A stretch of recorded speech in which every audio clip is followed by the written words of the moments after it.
Hi friends, in this today lecture we're going to study fermentation of idli. So idli is a famous South Indian dish or cuisine, and it is prepared by fermentation of cereals or lentils, and it is quite very nutritious as far as a dietary point of view is concerned, and it is very famous in South India as far as their routine part of their breakfast.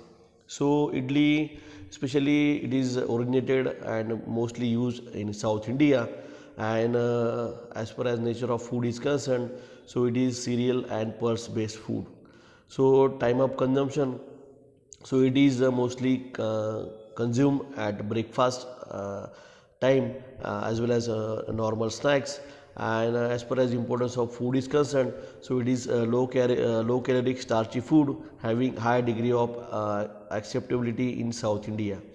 So batter is protected against food poisoning and pathogenic organism due to acidity, and it is globally used with various combinations of cereal grains as well as pulses.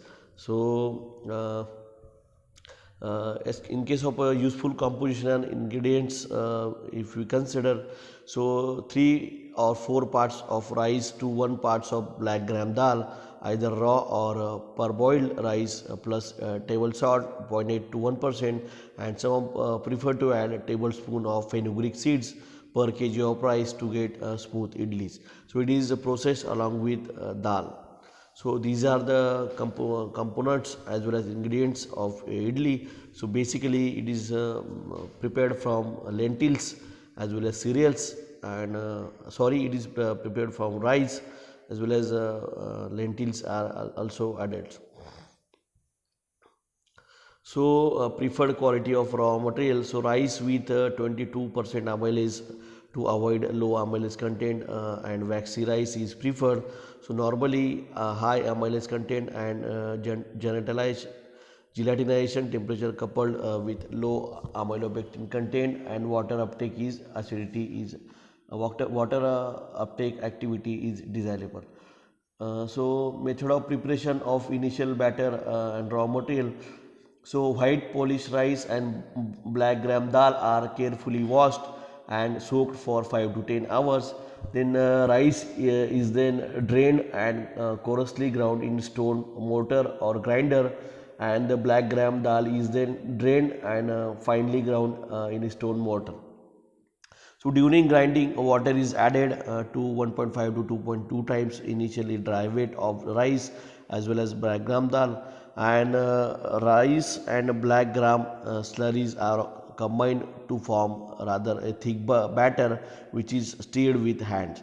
So salt approximately 1%, which is weighed by volume, is added to taste, and the batter is placed in a warm place to ferment overnight.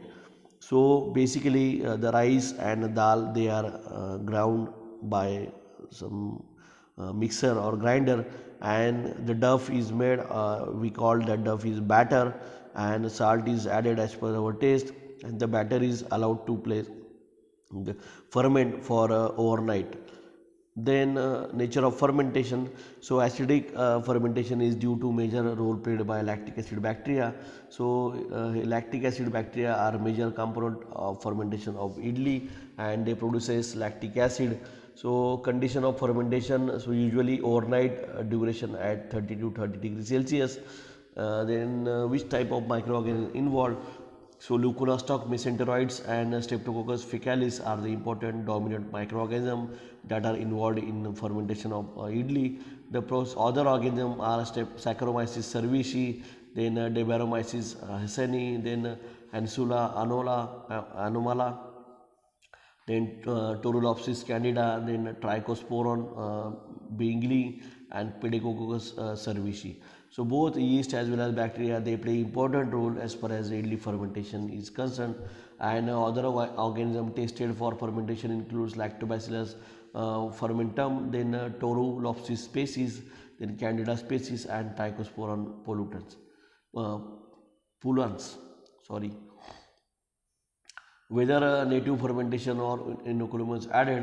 So usually the native lactic acid microflora rises up. So some reported addition of sour buttermilk or commercial yeast pellets and a method of cooking. So as far as the method is concerned, the batter is poured into cups of an idli steamer, which is placed in a covered pan and steamed until the starch is gelatinized and the idli cakes become soft as well as sponge. Then nutritional profile of food, so it has 3.5% of protein, then 20.3% of carbohydrate and 70% moisture, 1% varabacose and 0.2% stehose and raffinose. So as far as changes in physical and chemical profile is concerned, so leavening occurs due to generation of CO2 causes softness in idli and batter volume increases by 113%. pH fell to 4.5 due to acidic condition and total acidity rises up to 2.8%. So reducing sugar decreases 0.8 milligram per gram, protease activity and amino nitrogen increases, then phytate phosphorus and phytic acid content decreases. So this is overall technical data regarding physical changes and chemical changes of idli is concerned. Then improvement of flavor, so formation of ketone, diols and acids due to fermentation improves the flavor of idli and related various forms of food. So Kanchinipuram idli, these are different types of variation of idli. So the idli again it is prepared in different forms in different regions. So these are several examples. For example, Kanchinipuram idli, then idli with cereals of kodo and finger millet or bengal gram.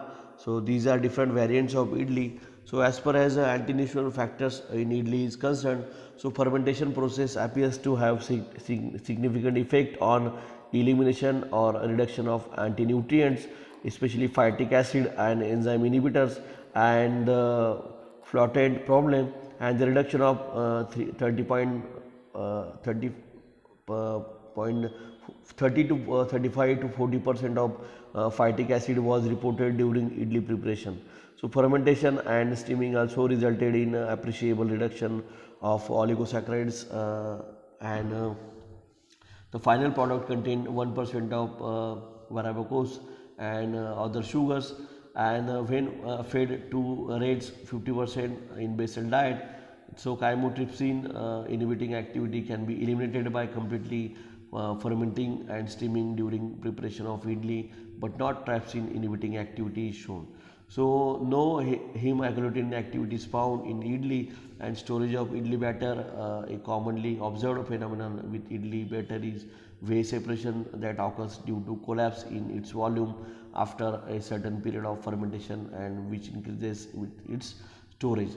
So idlis made from such a batter gives very hard texture and the stabilization of idli batter at room temperature that is 28 to 30 degrees Celsius and a refrigerated storage of 4.8 degrees Celsius by using various hydrocolloids and some surface active agents were analyzed.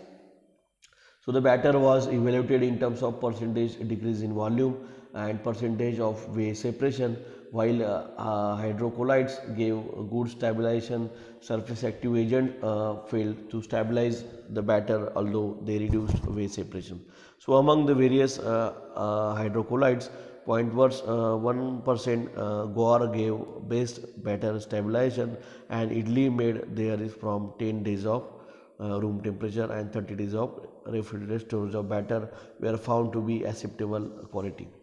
So the desirable flavor of compounds such as ketone, diols and acids were found to be present up to 8 days of storage, whereas undesirable flavors like sulfurous oxidant oxazolidone compounds, then ethanol and thiazole appeared in batter subsequent to 6 days of storage. So overall this is details regarding idli, their preparation, their chemical components, then flavors we have covered. in detail. So in next we will going to study butter.